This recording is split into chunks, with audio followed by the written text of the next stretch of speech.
Well, hey everybody, welcome in to our newest episode of the Altar Live Show. Welcome, welcome, welcome. It's like a bright and shiny November wherever you are at. I'm Andy Mage. And I'm Maeve Brooks. Well, hello, Maeve. Thanks for joining me here on the stream today. Sorry about everything just broke there right at the beginning, but No worries. Thanks for having me. Absolutely. I've got this brand new setup, and I hit the one button that I shouldn't have hit. I need to put a piece of tape over it that says "Do not hit until we're live," and then not hit that till we're live. So here we are. Yeah, that's a good idea. Absolutely. I love the new setup. Thank you so much. And everybody else online, comment on the new setup, please, because I've been spending a lot of time trying to figure out lighting and cameras and all the things. And I actually have my standing desk up now. Like, I'm standing, I can move around. I feel a lot more healthy. My back feels a whole lot better. So instead of sitting all day, are you a standing desk or a sitting desk type of person? As of now, I am a sitting desk person. But there's always time. You'll grow up. I think at some point I'm older than you. I'm older than you, so maybe that's what it is. Hey, we are going to be jumping into a whole lot today about Altar Live. Let me pull up our socials to where you can get in contact with us. You can follow us on Twitter, follow us on Facebook, follow us on YouTube. All of the things are down over there. It's reversed right over there. Plus, altarlive.com is where you're going to be able to find every single thing that's happening. And Maeve, today we're going to be talking about an interesting topic. And usually, let me peel back the curtain a little bit here. There's a bunch of pre-show. Maeve is a wizard when it comes to pre-show production and kind of the rundown and all the things. And we work up kind of an intro. Are you blushing yet, by the way? Yes. Gosh, don't look. And usually what ends up happening is we have like an open section at the beginning where we just kind of talk about what's on our mind. And Maeve slacked me about an hour ago, said, "Oh my gosh, I have the topic." So Maeve, would you like to introduce the topic for the topic du jour? Yes. Well, so as you know, entering into this episode, we're going to be talking about hosts. But then it got me thinking about the word host. And I don't want to get too philosophical, but there are just so many hosts out there. We have, TV show hosts at restaurants, and then I was thinking about hosting parties and what parties am I going to throw, and it made me think all of these different hosting incidents in my life. And I'm wondering, Andy, have you ever had a hosting fail or a dinner party fail or a fun hosting anecdote? Oh my gosh, yes. And I'll tell this a quick brief story. My wife is an amazing baker. And I like to think I'm the cook around the house. And so she's an excellent cook as well. She's like the best, but I like to cook and I do all the things. Mm-hmm. Anyway, this is very recently. I have a Traeger, which is a smoker, kind of an electric smoker, and I love it. And then I have a grill. And I wasn't using the Traeger. The Traeger is easy. You kind of just put the stuff in there and let it do its thing. The grill we have, I hate because it's very touchy. And there's not a whole lot between very low and very high. And so my dad was over with his kind of girlfriend, and they had come over for dinner. We had kind of an impromptu dinner, and I was like, cool, I'll make one of my specialties, which is a bacon-wrapped chicken thigh. You take the bacon, you do the thing. Delish. Oh, it's awesome. And my kids love it. I love it. And so I did my thing, seasoned it, let it do its thing, wrapped it up, threw it on the grill, and started cooking at another point, doing some stuff inside the house. And all of a sudden my wife goes, babe, and she's like pointing outside. And I looked outside, and I guess I had bumped it just that millimeter past where it was going to go. And the entire grill was on fire. I'm talking oh my God, 5-foot flames in the air. And it's fine. I know how to control a grease fire because the bacon had just been dripping basically. And I couldn't get a hold on it. And so finally it was like, I gotta take care of this real quick. And so I ran out there. I'm pulling the grill. Literally my arm hair was singed off right there. Gosh. And so I'm doing the thing. I'm turning the grill. Anyway, it was fine. But after the fire died down, I opened up and the chicken was just like charcoal. No. And that was our meal. And so I was That's like, so sad. guys, we need to go run to the store. And so my dad and I ran up and we got a bunch of stuff and it was fine. But anyway, that That's was good. like, that's the most recent fail. How about you? What's your biggest fail? Um, there's an infamous cookie party that happened in high school. Okay. Infamous. I Well, like where so this is headed. yeah, well, because whenever like hosting happens, I'm always like, oh, I better not be like the cookie party. But in high school, I wanted to host a cookie party, like a cookie decorating party, because there was a tradition in my friend group where we would have a Christmas party every year, and usually it was like a Yankee swap or Secret Santa something. But so my aunt is like a really good baker as well, and she sometimes would make Christmas cookies, and then she sometimes hosts a cookie party, and we'd all go and decorate. And it's not like little, snowmen. They're like very, very beautifully decorated cookies, and Hmm. it's just a great time. And so I wanted to do that for my friends. And so I was probably in 10th grade, so it's like 16, 17. And so I like all my girlfriends and all my guy friends came over, and you'd think in my mind, I'm like, oh my gosh, like the guys are gonna love this. Like, 16-year-old boys cookie party, they're gonna be so well behaved. No, it was like sprinkles being thrown this way and that, breaking the cookies. I'm like, it was so like my hosting heart just broke that day. And then it's totally my fault, because in my mind, I was like, they're gonna love this. But no, like they were 16-year-old guys, like they are not gonna sit still and be decorating cookies for 2 hours. But all the girls loved it pretty much, except for the girls who were like, hee, I want to be like the guys and throw a cookie too. And I was just like, oh, How long did the it was cleanup last after that devastating. party? It's a memory I've blocked out of my mind. I have this Repressed. Yep. vision of just me like under the dinner table, just with a dustpan, like angrily, sweeping up sprinkles and those like edible sparkly things. It was just a mess. And now I'm just like, can I ever host again? It's just, it's a sore memory. You've got a very kind soul. But how many bad words did you say in your heart towards those boys? So many, and I could never say them live. That No, would just ruin the morale of the show. exactly. Yeah, we try to be a family show around here. Yes. CRM, good morning or good afternoon to you as well. Thanks for logging on with us onto the Altar Live show. Typically, what we do at this point is we actually talk about what Altar Live is and what we're going to be talking about today. Maeve, what are we talking about this afternoon?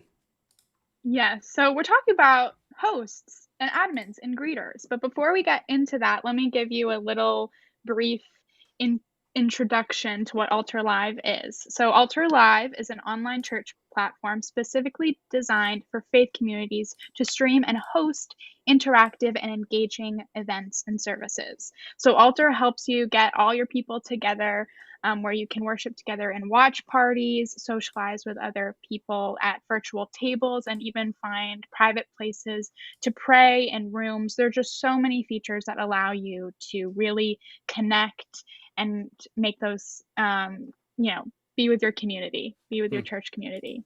And so here at the Altar Live show, we're here to talk about the platform and help you maximize your Altar Live experience.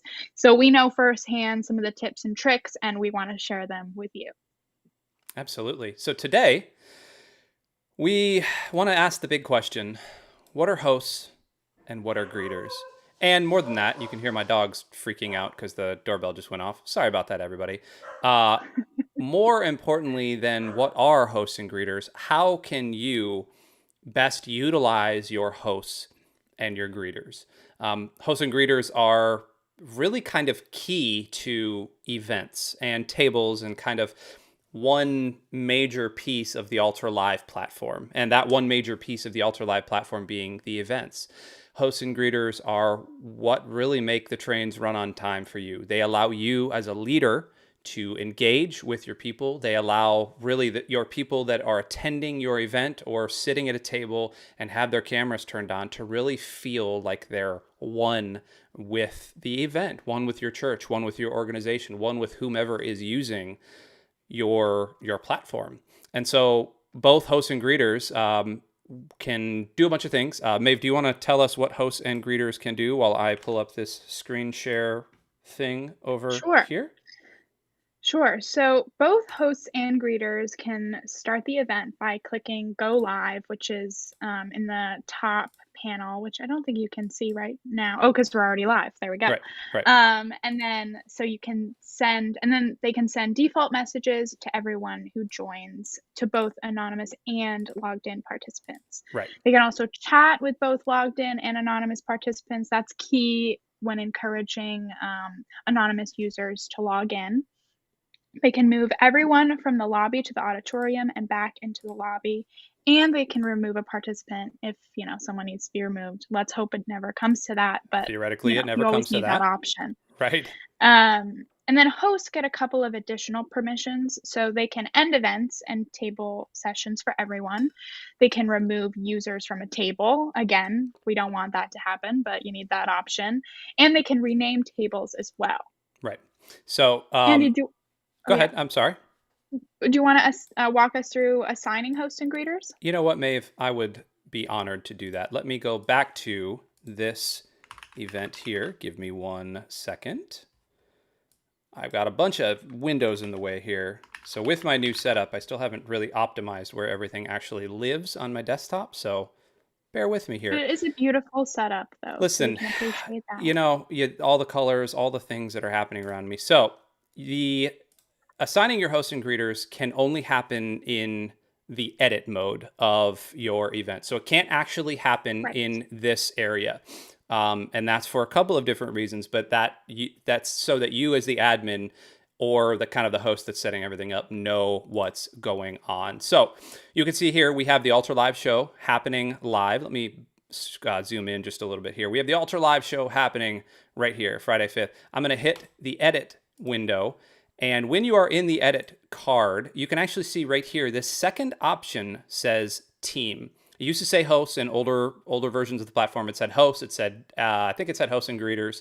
Now it says team because that's exactly what this is. And so if you need a little bit more information about your team, you can click this hyperlink here. But this right here is where you do two main things. Number one, this is where you can add hosts. So I clicked right in the middle here. I clicked that big old add member button.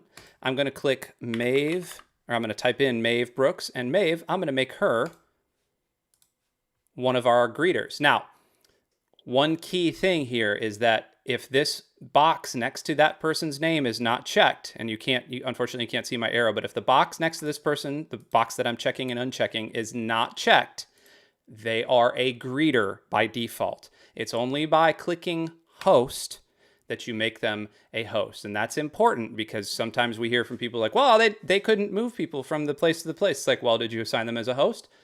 Well, no. Well, this is why. Also, right next to that host is a little trash can icon. You can get rid of that person as a host, and you can actually just take them off the team completely.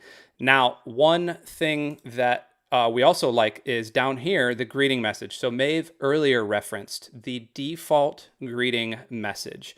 This is the message that pops up whenever anybody logs into your event or even just clicks on your event link. CRM, we'll get to your question in a second because it's extremely relevant to what we're talking about here. The default message happens when somebody clicks on that link and enters your event. This is the greeting message. This is where you're really going to welcome people in. So what we typically try to get people to do is a number of different things that we'll talk about later in the show today. But one of the key things we want people to do is to log in and grab a seat.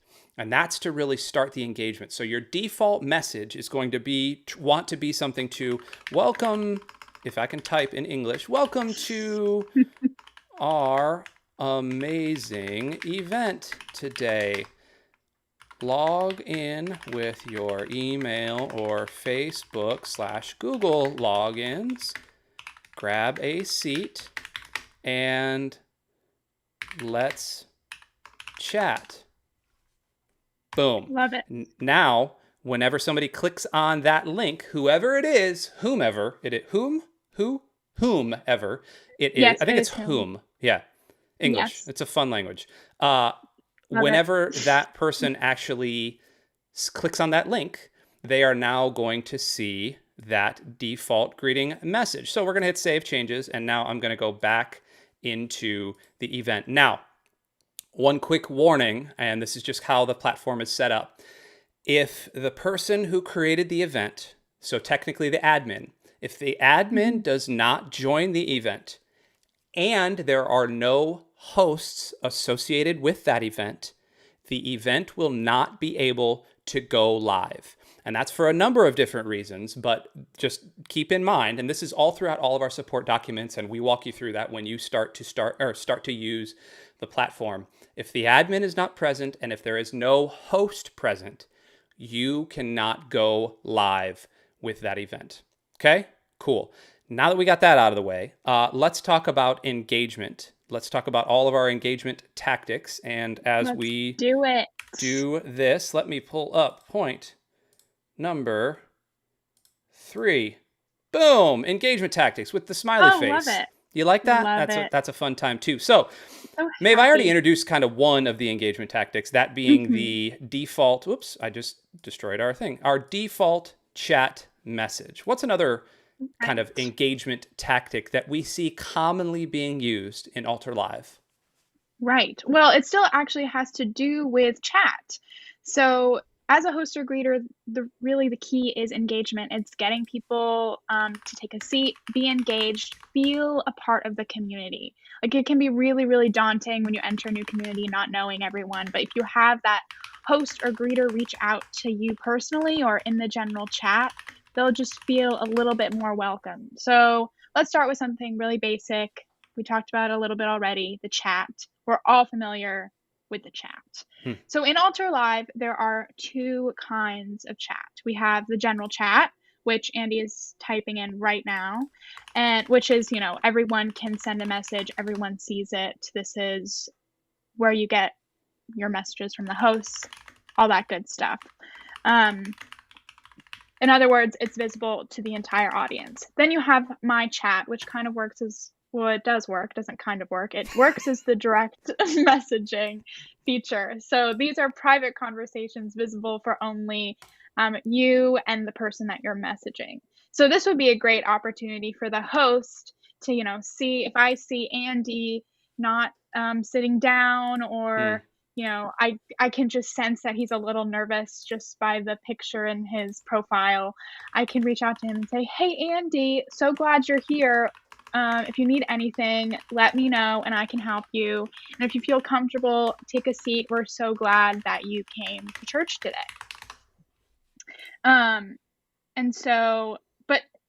So using chat, as we talked about before, welcome messages are very important. Andy already mentioned this, but that's the first thing people see. We want something as friendly as possible, and that encourage people like, "Oh, okay, this is a nice place. I want to be here. I want to take a seat. I want to stay and chat. I want to connect." And so using chat, here are just like a few ways you can use it to your advantage. Keep the conversations going. Really check in with people, as I mentioned before. And you don't have to sound like an automated robot. You don't have to say, send questions here. Really use their name. "Hi, Andy. How are you doing? Where are you coming in from? I'm from, Pennsylvania." Something fun like that. Make that connection. You are a real person behind this device. You don't have to act like you're an automated robot. So real quick, Maeve, and this is a question, this is kind of not on our rundown question, but for example, if I am in the private chat area, like what would be kind of a non-assuming way as a host to privately chat somebody? Because you hear private chat and you go, "Oh, there's like, these people know my credit card information." So what's a non-assuming way to talk to somebody? Do you mean like messaging in the general chat? Yeah, that or just like what would like, in your opinion, like if you were walking in or you were clicking an event and quote unquote walking into an Alter Live event, like what would you want to hear in the chat that would make you want to sit down? Let me put it that way. Okay, well, there's actually a few things. Like, you could use the chat, and I think just a message to say, to welcome them, to be, we're so happy you're here. maybe give them a few like a little bullet point list of information of options they have so they don't go in completely blind. I think if I'm entering into a new space, especially if it's online, I think since we're still even, 18 months in or even however long you've been using online communities, it's always daunting because you Yeah. don't know, it's not like a physical space. Yeah. So I think if you have a message in the general chat that's addressed to everybody and maybe just a few bullet points lists, feel free to take a seat. You can do that by clicking on the seat icon. You don't have, just make them feel comfortable. Like, you don't have to put your camera on.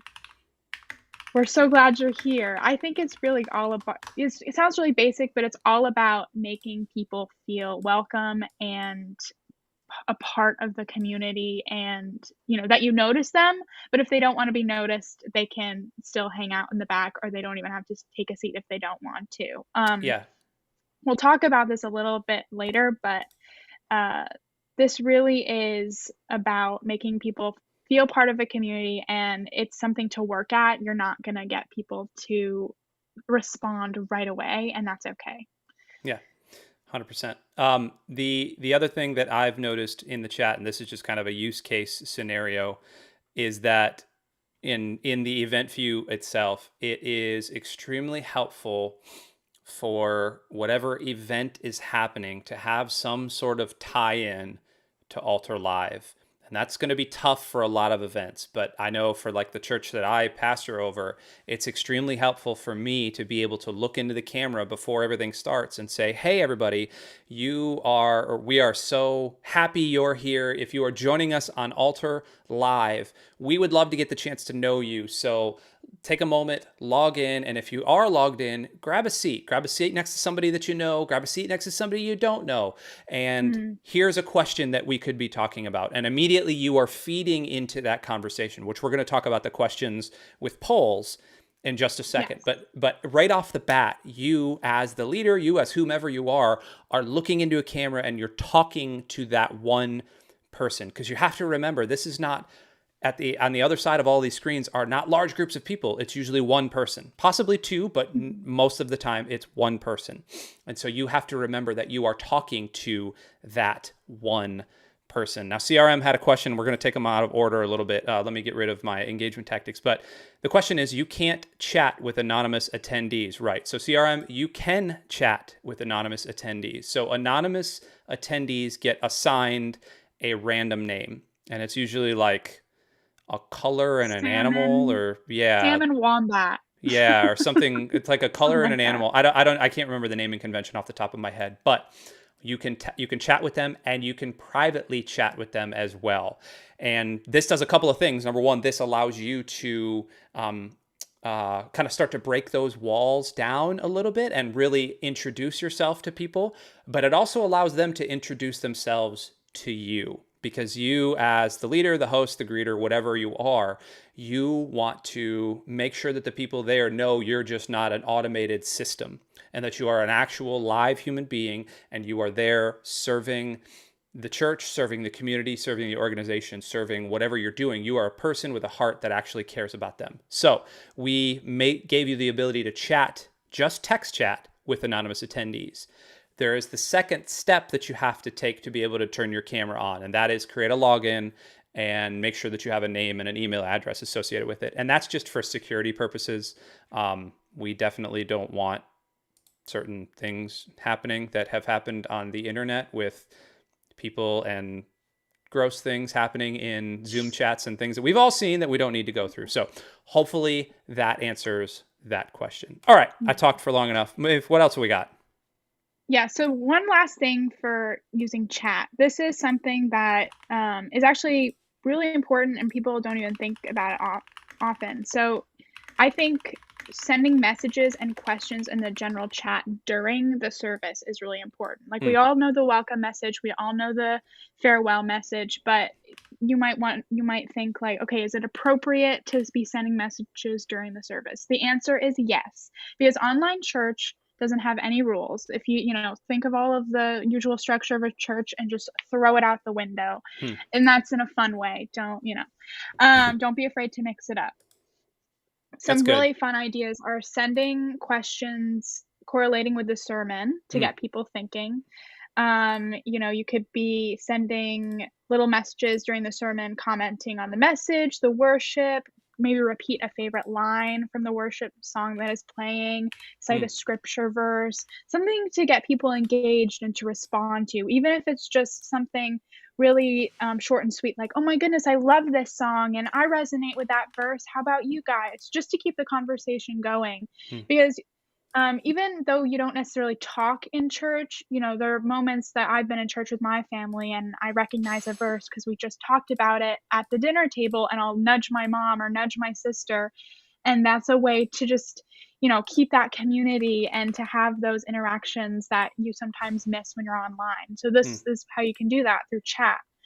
Um, so just keep in mind that, there really are no rules, and sending messages in church is not rude and it does not disturb the service. It only helps the community more. That is a good note. That is a very, very good note, Maeve. Okay. So I'm gonna take us into polls. Is that okay? Totally. Go for Cool. it. So this, when I first got introduced to Ultra Live, this was kind of one of the first things that I had never really thought of in terms of engagement that was introduced by the leadership team, and I went, oh my gosh, we can use this, and that is polls. So we, for example, put up, or I just put up this, or May put up this poll a couple minutes ago. What's your favorite Halloween candy? Oh, I need to Something. vote. Yeah, I need to vote too, and it's gonna be Reese's Pieces. Boom. Well, I guess I should. Okay, I would say Kit Kat, but if I want to join you in the table, I'll have to say Reese's Whoa, Pieces yo. too. So, Okay, that's fine. Well, I can. We can. Can you? I didn't select the option that you can select multiples. Anyway, polls are great because oh they get well. people. They get people talking. They get smiles on faces. Usually, they're tangentially related to the season or what's happening. You don't want 9 times out of 10, you don't want your polls to be theologically deep and, what do you think of baptism and salvation? Like save that for your small groups, save that for your events, or save that for your rooms and your tables. This is more for, hey, let's get people talking, because the first step to engagement, obviously after they log in and turn their camera on and all that, the first step to engagement is actually engaging with them, and that's actually talking to them. CRM just voted for Three Musketeers, and that's my second favorite. So I'll put you in that table. How's that? But the idea behind engagement is that you really want to start to have that conversation, and so this is one of the beginnings of the conversation, because it may seem like a fruitless endeavor to put up a poll about Halloween candy. But the really cool thing about this is that when you actually move everybody into the lobby, or if you actually do this poll in the lobby, this is a perfect icebreaker. And it is an amazing tool, like I said, that I never even thought of. That now, and I got to shrink the screen down just a little bit here so we can fit everything in here. Maeve has already gone and taking care of renaming these tables. So everybody in the event, and this is where as somebody in chat right now could say, everyone that voted for your favorite candy, head over to that table to join people that you are going to want to talk to. And so I voted for Reese's Pieces, and guess what? I'm going to allow my camera and mic. I'm going to allow all these things to happen. Maybe it's not going to happen on Firefox right now. It's okay. I am going to join this table. Is it not going to allow me? Anyway, Maeve, I would well, be it might joining you not. there in spirit, but I just That's changed my okay. browser. So, and now I'm sitting at a table and I'm talking with people that like Reese's Pieces. Again, does not seem like a whole big deal, but the conversation has to start somewhere. And we've seen these polls for a ton of things. We've seen them for favorite pizza toppings, your preferred vacation destination. I like the mountains. Well, I like the beach, and I like cruises. The sports hero in your town. One of the videos that I shot a long time ago with the Ultra Live team, we were talking about Tom Brady, greatest of all time, or no. I, of course, being from Michigan, and I'm a University of Michigan fan since I was this big, would say he's the greatest of all time. Maeve, what do you say? Well, there was a table that was like, "I don't care," and I went to that table. You and my wife joined in that table. Yeah, we had a grand old time. Yes, you did. Your sports hero Bible trivia questions. This is a great place, and Maeve had actually put in here one of the ones that we didn't end up using that we should have. But Christmas movies. Are you team animated Grinch or team Jim Carrey? And I'm team animated Grinch. Maeve, what about Me you? too. Oh, okay, Okay, good. good. We can continue this show because Jim Carrey. I like him, but not as the Grinch. Grinch needs to have the faces, and he Yeah. needs to have the Mhm. square hands, and all the things. Yeah. This may Uh, be controversial. Leave your thoughts in the comments below. Yeah. Oh, totally. And if you're watching on demand, like feel free to blow us up because it's fine.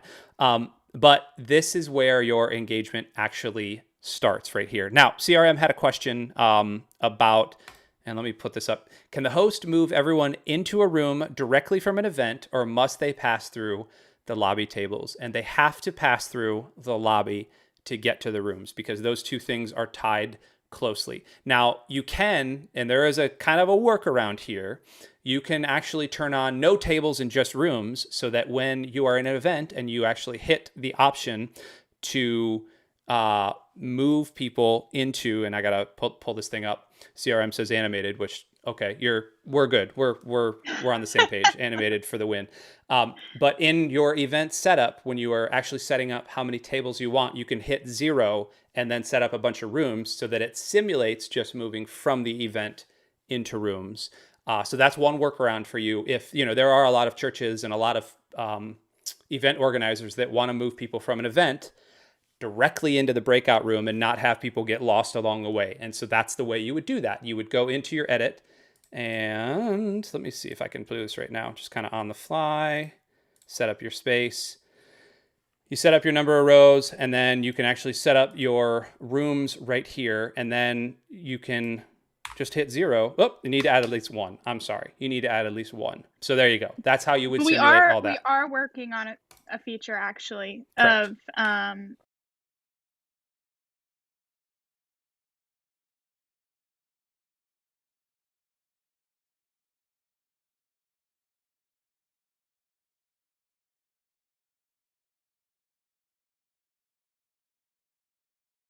You set up here. Let's come back to, nope, that's not the right one, is it?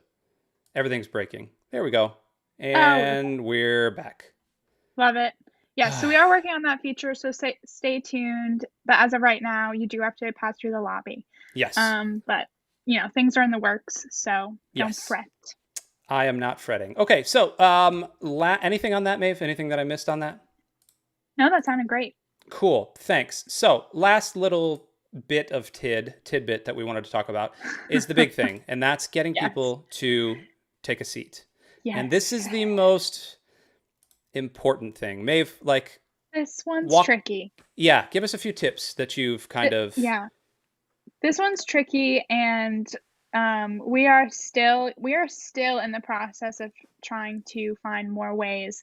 But what we found is that you have to keep an open mind going into getting people to take a seat. You can't expect people to take a seat right away. It is a marathon, not a sprint. I hmm, know with technology we want things to happen really fast, but it is a community. Yes, it's online, but it is a community. Do things really happen, that fast when building a strong community? hmm, But in the meantime, here are a few tips. So we're talking about connections, and we've talked about the chat. So really keep the chat going. Make connections with other people over a direct message. Yes, we know direct message can be a little scary, hmm. but if you feel comfortable, just reach out. Make sure, like, let them know that you are here to help, and they can reach out or not at all. It's really their choice. It's all about the attendees and participants feeling comfortable. This is one that could is actually like a pretty good one. When you're building your team, you could recruit a couple of people and say, "Will you help me this Sunday and be a seat filler?" I know they're not filling a seat; they're actually attending the service, but that's Hmm. just the name I came up with. So because people follow from example. So if you get together your team, you could have your host and greeters, or you can just have a group of trusted church members and say, "Hey, can you guys really help us on Sunday? Take a seat. spread out, don't necessarily clump together in one row. The more people will see other people taking a seat, they'll want to follow, they'll want to connect. Um, Share affirmations in the chat. This one can be definitely in the general chat or direct message if you want to. Make people feel like that you saw them there, you appreciate that they were there, you appreciate that they participated. So if you saw a new person and they were typing things in the chat, posing discussion questions, or saying hello to people, you could reach out to them and say, hey, I'm so glad that you were able to come to the service. We hope that you'll come back next week. Thank you so much for participating. It's all about making people feel welcome. I know I've said that a million times, but that is what it's all about. And when appropriate, mention people by name. People like it when you say their name. I Yes. think it's so much better when, instead of saying, hey, you, and say, hey, Andy, I hope you're doing Yes. well. Yes. But then also be inviting and not pushy. People are fine with not logging in. People are fine with not taking a seat. It's really up to them. But I think giving them the option, making them feel welcome, that is the first and most important step. And then after the service, send a note of encouragement to selected attendees. That could be an option to, do it to a few direct message or in the general chat. Again, making people feel welcome. Or, if you saw someone take the lead when joining a table, they were the first one to jump in. The first one's always a draw. You never know who's going to do it. But, thank that person. Andy, thank you so much for going to the Kit Kat table. I'm so glad that you led everyone to that table, something My like that. pleasure. My pleasure. Um, I'm going to the Kit Kat table right after this stream, by the way. nice. Out in my kitchen. Oh, I need a Kit Kat table. Totally. Um, but at the end of the day, or at the end of the service, haha, it's all about making people feel welcome, that they're part of the community, that you saw them participate. It's just encouraging them to participate to their comfort level. Don't be pushy. Don't guilt trip them. Don't do that thing where you're like, I saw so and so didn't take a seat. Hmm. It all has to be at people's comfort level. Hmm. Absolutely. The one thing I kind of want to touch on, Maeve, that you just talked Mhm. about, and it's the calling people by name. People, for whatever reason, we're in an age, not for whatever reason, we are in an age of automated everything. One of the worst things in the world is when you call a helpline and you can't get a hold of a real person because they keep shuttling you to their automated system. And for whatever reason, they don't want to pay employees and yada, yada, yada. It's the worst. But what you want to do is you want to make sure that the people that have clicked that link, that are spending their time, are going to get all of your attention as a host or as a greeter. And that sounds very selfish, but think about it. When people walk into a church, 9 times out of 10, people leave that church. And this is a proven fact over 20, 30 years of church culture, more than that, but at least 20 or 30 years of recorded culture. People will leave that church if they do not get greeted personally. And that is, those people standing at that front door are some of, and in most churches, the parking lot at the front door, greeters that are even helping you to get to your seat, and people helping you find the kids area, and people helping you find the students, and if there's coffee, and if there's food, and where your next step tables.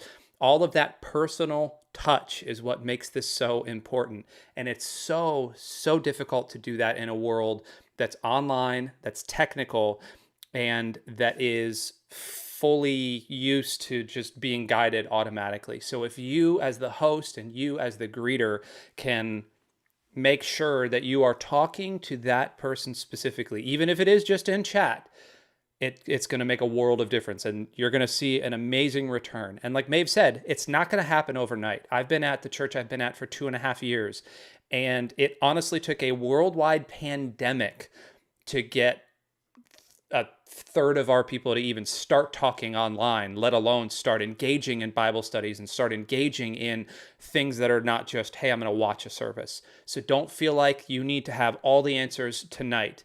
The coolest part about being online also is that you can just throw some stuff at the wall and see what sticks. If you try a poll and you get no return on it, cool. Don't try that poll. Try something else. If you open up a room and nobody goes to that room, cool.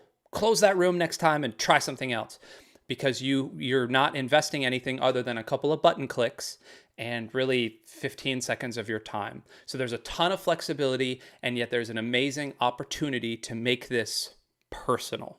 CRM, while we've been having this kind of conversation, CRM wanted to know, could you turn off the My Chats? And the answer is no, you cannot turn off the My Chats. Now you can moderate it. So any host or any greeter can come up here and like I can delete all these messages if, something is said or if there's something that you don't want to be out there. But no, you can't turn off the entire thing. It's part of the built-in area. Cool. Maeve, what did I miss here? Nothing. That was a beautiful end message about soliloquy. Perseverance, because it it takes time. Right. And you're right. It is a marathon. Possible. It is a marathon, not a sprint. And there's going to be those people that never want to engage online. And there's going to be those people that jump in from the second they hit go. And then there's going to be a large bell curve of people that are just going to take time. And those are the people that you really need to be concentrating on. Those are the people that are going to make up your community. And those are the people that are ultimately going to carry the mission and vision and values of your organization, of your church or your church forward. Loved it. Great. Got a tear in my eye. I'm done ranting now. Sorry. I had a call yesterday with a bunch of hosts or a bunch of pastors and a bunch of like church planners, and we were talking about this, and I ranted and raved for about 45 minutes about this exact same topic, and they were wanting immediate return. It was like, guys, you're not going to get immediate return. Nothing in community is ever in immediate return. It never is. That's not how that's a surface level community. Jesus talks about that a lot when he says, some of the seeds were sown on the rocky path. Some of them were, sprung up immediately and then they withered and died. We don't want the community that springs up immediately and withers and dies. We want the community that returns 30 and 60 and 100-fold. And that takes time and that takes effort. Beautiful. Cool. I'm done. I'm Mic done drop. ranting. Yeah, exactly. So stay tuned, because Maeve, what do we got going on next week? We have a very special guest next week and we're going to be talking about, hosts and greeters in action and how to run a conference online. Stay tuned. It's going to be amazing. Maeve, thanks for joining us. Thanks for having me, Andy. You are so welcome. Everybody else, thanks for tuning in. We love you guys. Jump into the chat, jump into the comments, and slow and steady. Amen, CRM, slow and steady. Thanks so much for joining us. If there is ever anything we can do, anything we can help out, jump on our socials, jump on our website, let us know. We're always getting comments. We're always getting reactions to these things as well. So if this is on demand, way after the fact, we'll get it. We'll be able to answer your question. We will see you all next time. Remember, keep engaging. Win that slow and steady race. We love you guys. Bye.